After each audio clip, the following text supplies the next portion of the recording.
When I first saw this, I thought I was looking at some kind of a deformity or some kind of a mutation. However, these are the very normal jaws of certain termite soldiers. Early on in biology, we learn that organisms and animals usually follow some kind of symmetry. Usually it's bilateral symmetry. So if you drew a line right down me and folded me on that line, you'd find two equal halves, although they would be a mirror image of each other. Another type of symmetry is radial symmetry, and you see that in like a starfish. But not this thing, and it's a great example of how life sometimes breaks its own rules. We don't get to have laws in biology. Other sciences like chemistry and physics get to have laws. Physics has lots of laws, things that are always true no matter the circumstances. Chemistry less so, but there's still plenty of laws there.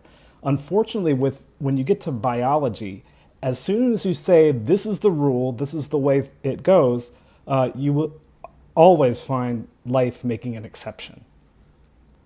So here's a symmetrical snapping soldier. When it bites down, the jaws snap past each other, making a blow to anything on either side of that soldier's head. Did you guys see that?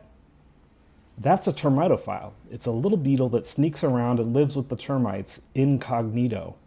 I didn't even notice it until I was preparing for this video. Sorry for my ADHD. Time to get back to snapping termites. Here's a video of one such soldier. Watch what happens when I use forceps to get him mad. And snap. What you just saw was him biting down, snapping those jaws. The strike hit my forceps and ejected the soldier right out of the petri dish he was in. And he went up in the air and landed about 1.5 feet away. You guys, I will never get over how truly wild this is. This is an insect that is walking around with a ballistic weapon on the front of its head. This is just a model that I made to kind of demonstrate how this works. So you have two jaws. You have the bent jaw and you have the straight jaw. And this is the termite at rest. Usually it's resting right in there. So that's what it looks like when it's at rest. Now when it bites down, it pulls that bent one even further until it finally slips over and snaps. So just like the symmetrical snapping soldiers, these termites are building up kinetic energy in the actual jaw itself until it's finally released and snaps, and that delivers a ballistic blow to anything that's trying to attack those termites.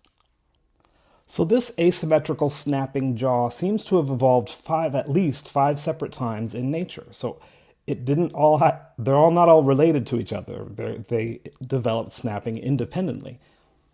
So what makes this such an adaptive trait that it would evolve 5 different times?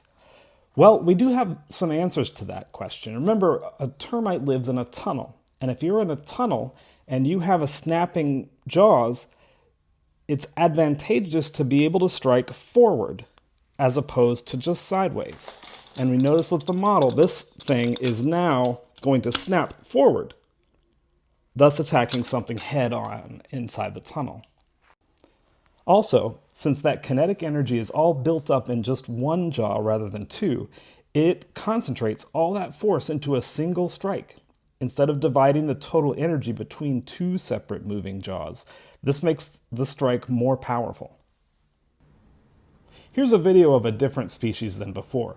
I collected these in the Amazon rainforest where there's always an ant walking by. So I grabbed an ant to demonstrate the power of this weapon. And now I'm going to hold this ant up to the termite soldier and see what happens. Here's a close-up of that ant's injuries. This was a big ant, but you can see that the force of that blew a hole straight through this ant's armor. Here's a photo showing the jaw tip next to the hole it punctured. So once again, let's remember that termites live in tunnels. And if this were to have happened in a tunnel where that soldier had a really good grip on the walls, and if the ant were a little bit smaller, this weapon can blow a smaller ant completely to pieces. What we don't know. So there's a lot we don't know about these termites, and there's not a lot of people studying them either. But a few things that I've thought over the years, when we talked about the symmetrical snapping soldiers, I showed you that they all have this horn, this process in the front of their head, without exception, even though that snapping soldier also emerged convergently, having evolved another 5 times or something like that. But they always have this process in the front. However, across the board, these asymmetrical snappers have no such structure. And so that's an interesting question. What's the difference? And I think probably a structural engineer might be able to help us out with that. There's another oddity here, and that's that even though these have evolved separately 5 different times, independently of one another, it's always the left mandible that is the bent one across the board. We need to study the composition of this jaw, this curved jaw. This jaw is somehow both rigid and elastic at the same time. And it also has to be very strong because otherwise it would break under its own weight, under its own energy.